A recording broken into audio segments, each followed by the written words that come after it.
We finally made it this far. Part 3 of our option series, strategies. I'm sure this is one everyone's looking forward to because I'm going to tell you how you could actually make money trading options in the stock market. Today we're going to go over 2 strategies. One, fairly simple, an earnings play, and the other, a covered call. A little more complicated, but it's not anything that you couldn't wrap your head around. No whiteboard today, but if you have any questions, feel free to drop them in the comments and I'd be happy to answer them. So first, let's start off with the simplest one and probably the most exciting for most people, and that's the earnings play.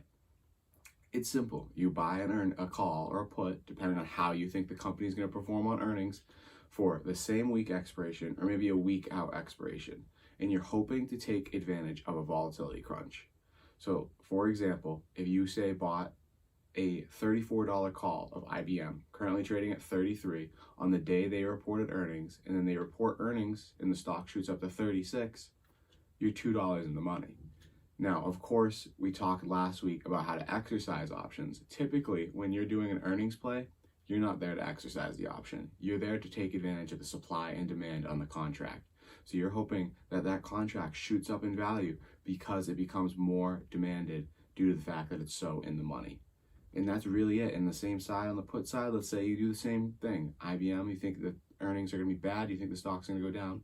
$33 it's trading at. You buy a $32 put, it goes down to 30. The price of that option is going to go up because it is now $2 in the money. And it's that simple. Now, there are some inherent risks with this strategy. First of all, you could get not the volatility you want, and the stock could only go up $1, and you could just basically be left with an option that isn't appreciating in value and you don't make any money. Or the stock could go in the reverse direction, even if they report a good earnings report, or say you're on the short side, they report a bad earnings report, but the stock still goes up. And in that case, you're out your whole investment, you're out your whole premium, because that option is mainly, majority of the time, going to be worthless by the end of the expiration period because it's so far out of the money in the wrong direction. So it comes with a lot more risks than, say, this next one we're going to talk about, which is the covered call. So trade warily. Don't just go into a trade thinking you're instantly going to make money with this earnings play, because you're not. There are many factors that go into moving a stock up or down, and a good or bad earnings call doesn't directly correlate to the stock going up on a good call and down on a bad call. You know, they could post good guidance on a bad call and the stock goes up. They could post bad guidance on a good call and the stock goes down. So just be careful, be safe. Don't throw out any money you do not have on this play. It's not worth it. Now, the next call we have today is called a covered call. Now, I would bring out the whiteboard with this one, but I think it would just confuse things. What covered calls allow you to do is receive immediate income as a hedge against downside risk in a stock. Now, it sounds kind of complicated, right? What's a hedge and what's immediate income? Well, a hedge is just protection, simply put. I'm not going to go into the complex answer on what a hedge is, but it allows you to capture some money to protect yourself from that risk. So let's talk about this. There's a little bit of math involved, so let's talk this through. So you buy, I'm going to use the example Smith & Wesson. This is a trade I recently did. I bought a Smith & Wesson $25 call for December at $3 a contract. The stock currently was trading at $18 a share. Now, what does that mean? So I sold one call for $3. That means I have $3 of downside protection. So the stock's trading at 18. I break even. I don't start to lose money until the stock goes below 15, because I'm receiving $3 in premium from someone who's buying the right but not the obligation to buy the stock at 25 if the stock hits that price by December.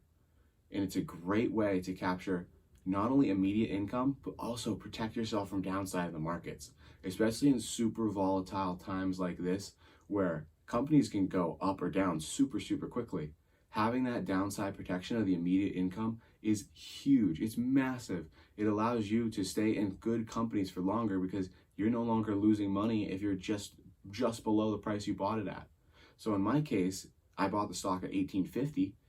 I don't start to lose money till the stock's at $15.50. I'm still technically in the green at anything below 18 up until $15.50. And then while it protects your downside, it also limits your upside. So my max potential on profit for this, so I bought 200 shares. I sold 2 contracts of protection. It's the same thing, even though they're both $3 a share. I basically have $600 of protection, so it's $3 of protection done the downside. But it maxes out my upside potential.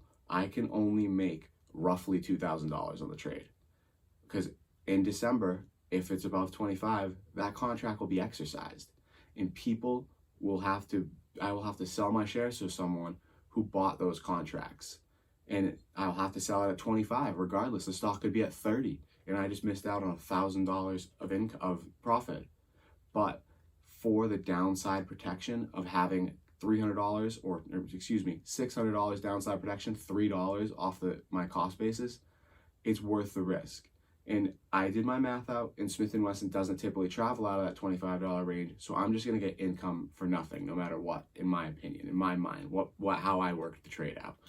But there's always that possibility it gets called up, and simply put, I only make $2,000, but would you rather only make $2,000 and have, $600 of downside protection, or make $2,000 but at the same time possibly risk your entire investment? It's up to you. Thank you for joining me today. Next week, we'll be talking about the SIE exam, as I just passed mine. I'm really excited to share my story and to let you guys know what you can do with your SIE. I'm glad you enjoyed this video series. If you could please leave a like and a subscribe, that would be great. Follow me on my other social media, Parker_Friedman3 on Instagram, at the Notorious PF3 on Twitter, and then in the bio of both of those is my link tree, where you can have access to the podcast, The Trending Ticker. This Sunday, we have former NFL tight end Hakeem Vowles coming on to speak with us about his real estate investing and entrepreneurship career.